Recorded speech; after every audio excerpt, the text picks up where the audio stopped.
Hello and welcome back once again in my YouTube channel. I am VK Sharma and you are watching my channel समर्पण PK। आपका इस channel पे बहुत बहुत स्वागत है। तो कैसे है बच्चों, हमने पिछली वीडियोस में आपको प्रोनाउन के बारे में बताया था, टाइप्स ऑफ प्रोनाउन बताया था, why do we use pronoun and where to use pronoun, when to use pronoun and how to use pronoun. I told you those all things in the last video. Also I told you about the personal pronoun and also about I also told you about cases, 4 types of case: subjective case, objective case, possessive case and vocative case। तो आज हम case को अच्छी तरह से जानेंगे कि हमने बताया था in the last class I told you about कि जो केस होते हैं, एक यहाँ से हम लेते हैं कि सब्जेक्टिव केस होते हैं, सब्जेक्टिव, फिर होते हैं ऑब्जेक्टिव केस, फिर होते हैं पॉजेसिव केस।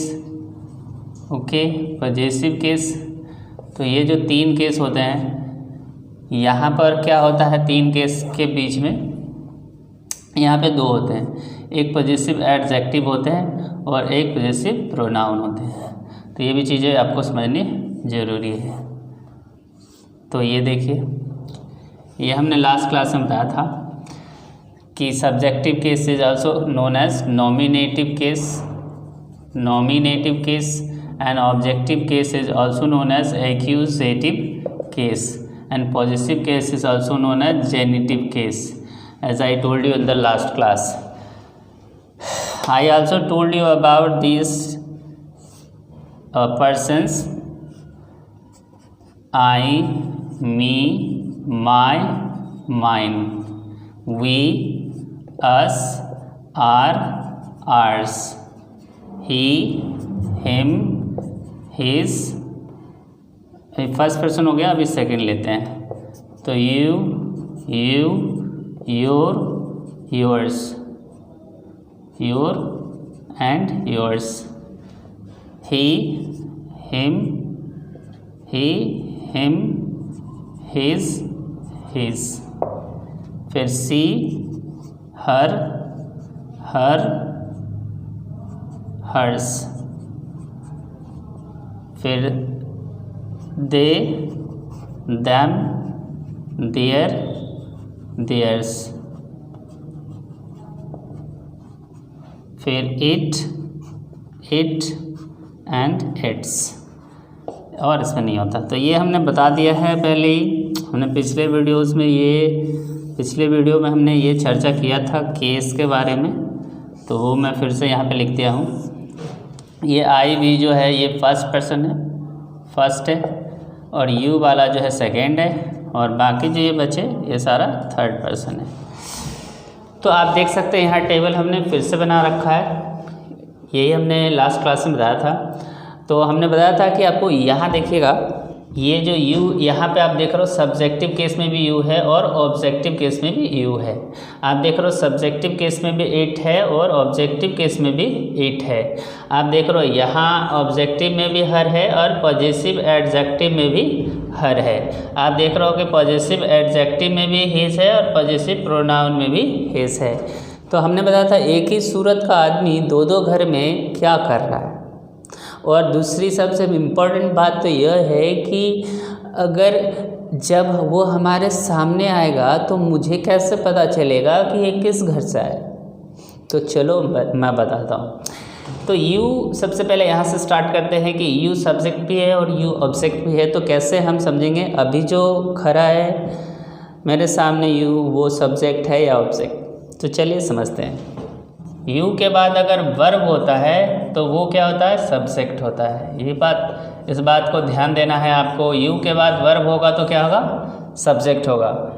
यू के बाद अगर वर्ब होगा तो वो क्या होगा, सब्जेक्ट होगा। इस बात का आपको ध्यान देना है। इसी तरह से इट के बाद भी सब्जेक्ट होगा तो क्या होगा, इट के बाद वर्ब होगा तो क्या होगा, वो इट क्या होगा, सब्जेक्ट होगा। जिस तरह से कोई भी यहाँ पे सब्जेक्ट जो होता है इसके बाद क्या आता है, वर्ब आता है हमेशा। तो वर्ब से पहले क्या आता है? तो सब्जेक्ट आता है, सिंपल सी बात है। अगर सब्जेक्ट के बाद वर्ब आता है तो वर्ब से पहले क्या आता है? सब्जेक्ट आता है। तो ये बात आपको समझनी है कि ये जितने भी हैं इसके बाद वर्ब आएंगे, यानी यू के बाद अगर वर्ब आता है तो सब्जेक्ट है, वर्ब नहीं आता है तो ऑब्जेक्ट है। एग्जाम्पल के लिए जैसे मैं यहाँ पे देखो एक लिखता हूँ, आई लव यू। तो यहाँ पे देखो यू जो है इसके बाद कुछ है नहीं, कुछ और भी लगा देता हूँ, एंड योर ब्रो। देखो मैंने यहाँ पे लिखा I love you and your bro. तो यहाँ पे जो यू आया है ये क्या है? तो ये ऑब्जेक्ट है। ये क्या है? ऑब्जेक्ट है। कैसे है? क्योंकि इसके बाद वर्ब नहीं है। तो यू के बाद अगर वर्ब नहीं हो तो उसको क्या कहते हैं? ऑब्जेक्ट कहते हैं। इसी तरह से अब देखोगे, इट इज़ माई ड्यूटी। तो अभी इट के बाद हमने क्या लगाया? इज़ क्या है? वर्ब है। तो ये क्या हो गया? सब्जेक्ट हो गया। इट क्या हो गया? सब्जेक्ट हो गया। समझ में आई बातें? अगर यू के बाद और इट के बाद वर्ब है तो वो सब्जेक्ट है, नहीं तो वो ऑब्जेक्ट है। उसी तरह से you have done well, you have done well. तो यहाँ देखो यू है, इसके बाद एक वर्ब हमने ले लिया, तो ये क्या हो गया? ये जो हमारा हो गया ये सब्जेक्ट हो गया। तो ये ध्यान रखना आपको कि यू के बाद वर्ब है तो सब्जेक्ट है, अदरवाइज वो सब्जेक्ट नहीं है। इसी तरह से इट के बाद वर्ब है तो सब्जेक्ट है, नहीं तो सब्जेक्ट नहीं है। अब आगे देखते हैं, यहाँ पे हर और हर को देखते हैं। हर एक ऑब्जेक्टिव केस है और हर एक पॉजिटिव एडजेक्टिव है। तो आपको ये ध्यान देना है, पॉजिटिव एडजेक्टिव जो होता है उसके बाद हमेशा एक नाउन आता है। क्या आता है? नाउन आता है। तो positive adjective is always followed by a noun, always followed by a noun। आप देखो यहाँ पे जितने भी है पॉजिटिव एडजेक्टिव है, माई है, आर है, योर है, हीज है, हर है, देयर, इट्स, ये सारा क्या है? पॉजिटिव एडजेक्टिव है। अब इसके बाद क्या आता है? नाउन आता है। तो एग्जाम्पल ले लें, अगर यहाँ देखो हर यहाँ भी है और हर यहाँ भी है, तो नाउन आएगा तो वो क्या होगा? पॉजिटिव एडजेक्टिव हो जाएगा। लेकिन नाउन नहीं आएगा तो क्या होगा? ऑब्जेक्ट होगा। सिंपल सी बात है। तो आई एम, ऐसा मैं एक एग्जाम्पल देता हूँ, I am her friend, I am her friend. तो यहाँ देखो कि हर हमने यहाँ पे लिया है और हर के बाद क्या है? ये एक नाउन है। अगर ये नाउन है तो ये क्या हो गया? पॉजिटिव एडजेक्टिव हो गया। पॉजिटिव एडजेक्टिव हो गया। अगर नाउन नहीं होता उसके बाद तो वो ऑब्जेक्ट होता। तो एग्जाम्पल लेते हैं, I like her, I like हर। तो ये हर यहाँ पे क्या है? ये एक ऑब्जेक्ट है। ये आपको समझना है। तो हम कैसे समझेंगे कि अभी ऑब्जेक्ट है और अभी पॉजिटिव एडजेक्टिव है? तो ये हमने बता दिया आपको आसानी से। उसी तरह से यहाँ पे देख लो, हीज, हीज। तो हीज एक बार एडजेक्टिव है और दूसरे बार पॉजिटिव प्रोनाउन है। तो कैसे समझेंगे? अभी हीज प्रोनाउन है, अभी हीज एडजेक्टिव है। तो उसको समझने का भी आसान तरीका है। मैंने अभी भी बताया कि पॉजिटिव एडजेक्टिव के बाद क्या आता है? नाउन आता है।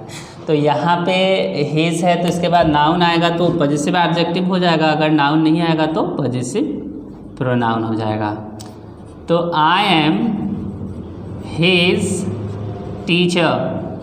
तो यहाँ पे देखो हमने लिया है आई एम हिज टीचर। तो हिज के बाद क्या है? एक नाउन है, इसलिए क्या है? पी ए है, पी ए यानी पॉजिटिव एडजेक्टिव। लेकिन अगर पॉजिटिव प्रोनाउन की बात करें तो पॉजिटिव प्रोनाउन जब भी आते हैं वो या तो शुरू में आएंगे या फिर लास्ट में आएंगे। जैसे कि दिस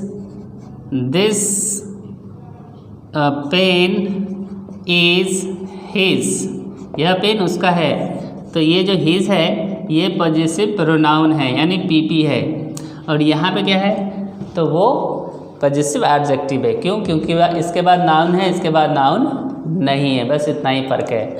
तो positive adjective is always followed by a noun, but whereas positive pronoun is not followed by a noun. तो आई होप कि ये सारी डाउट आपकी क्लियर हो गई होगी। ये जो हमने टेबल दिया है, जहाँ जहाँ पे सेम था वो हमने आपको बताया। यू यहाँ पे हर हिज इट, तो ये सारा सेम था, इसलिए हमने आपको बताया। अब जो अलग है वो तो अलग है ही, वो तो उसको पहचानना है ही नहीं, उसको याद कर लेना है। अब अगर मैं यहाँ पे पूछूँ कि ही इज़ माय फ्रेंड, तो आप बोलो कि इसमें ही क्या है बाबू। मैं अगर पूछूँ ही क्या है, तो आप इसको देखोगे और यहाँ से पता कर लोगे ही क्या है, थर्ड पर्सन है। ही क्या है, थर्ड पर्सन है। तो आप बोल सकते हो he is a third person. और क्या है, मैं और दूसरा पूछूँ तो ही इज़ अ, देखो ही यहाँ है किस केस में, सब्जेक्टिव केस है, तो ही इज़ अ सब्जेक्ट। अब और क्या बोलोगे, ही इज़, ही कितना है, ही एक सिंगुलर है, सिंगुलर नंबर है, यानी एक का बोध हो रहा है तो सिंगुलर कहते हैं। ही क्या है, तो ये मैस्कुलिन नंबर है, मैस्कुलिन जेंडर है, मैस्कुलिन जेंडर है। ओके, ही क्या है, मैस्कुलिन जेंडर है। आप बोल सकते हो ही क्या है, वर्ड है, नहीं बोल सकते। ही क्या है, थर्ड पर्सन है, ही क्या है, सब्जेक्ट है, ही क्या है, सिंगुलर नंबर है, ही क्या है, मैस्कुलिन जेंडर है, ही क्या है, एक वर्ड है। तो हमने ही के बारे में इतना एक्सप्रेस किया, कैसे, यहाँ से देखकर। अब देखो कि इज़ क्या है, तो यहाँ पे जो दिख रहा है ये एमवी है, यानी मेन वर्ब है। कैसे वो मैं बाद में बताऊँगा। अब देखो यहाँ पे माई क्या है, तो यहाँ देखो माई, इस केस में देखना माई एक पॉजेसिव एडजेक्टिव है, तो आप यहाँ पे बोल सकते हो ये क्या है, पॉजेसिव एडजेक्टिव है। फ्रेंड क्या है, तो नाउन है। समझ में आ गई बात है। तो इस तरह से अगर आप इसको याद रखते हैं तो आपको सारी चीज़ें क्लियर हो जाती हैं कि कैसे हमें समझना है।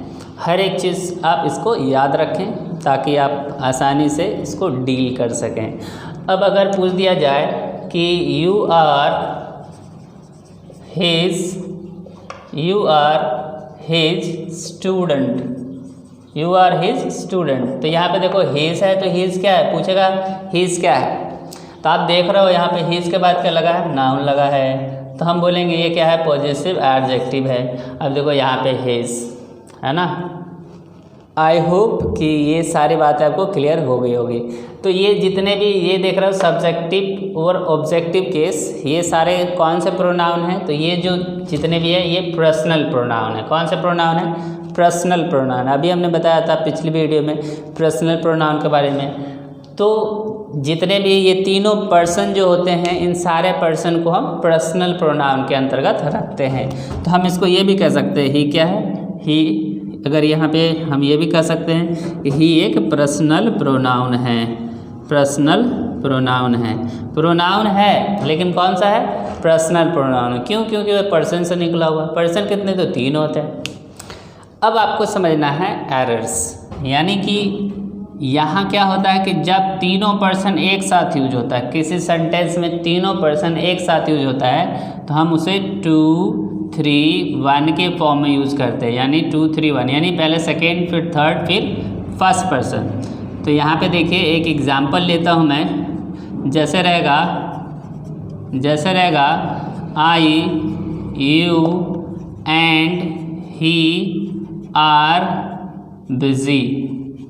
तो देखो यहाँ हमने एक एग्जांपल लिया है, I, you and he are busy.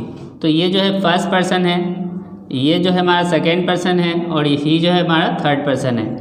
1, 2, 3, लेकिन यूज कैसे करना है, 2, 3, 1। यूज कैसे करना है, 2, 3, 1। तो इसका ये गलत हो गया। करेक्ट ऑर्डर में लिखना है you, comma, he and I R busy. तो ये करेक्ट ऑर्डर है, ये सही है। तो आप समझ गए होंगे कि कैसे हमने किया इसको। यानी कि जब तीनों का तीनों पर्सन एक ही सेंटेंस में हो तो हमें 2, 3, 1 के फॉर्म में लिखना पड़ता है। तो इस तरह से आप तीनों पर्सन को एक साथ यूज़ करके सही यूज़ भी कर सकते हैं। तो आई होप कि ये सारी बातें आपको समझ में आ गई होगी। तो see you in the next video. In the next video I will tell you about demonstrative, that is this, that, this, those, such. तो इसके बारे में मैं बताऊँगा। तो आपको वीडियोज़ अच्छी लगती है तो आप ज़रूर शेयर करो, क्योंकि आप शेयर करोगे तो मैं आपका केयर करूँगा, अगर नहीं करोगे तो तब भी करूँगा, but I hope you will like this video. So thank you for watching me, and keep watching and keep learning. Thank you once again.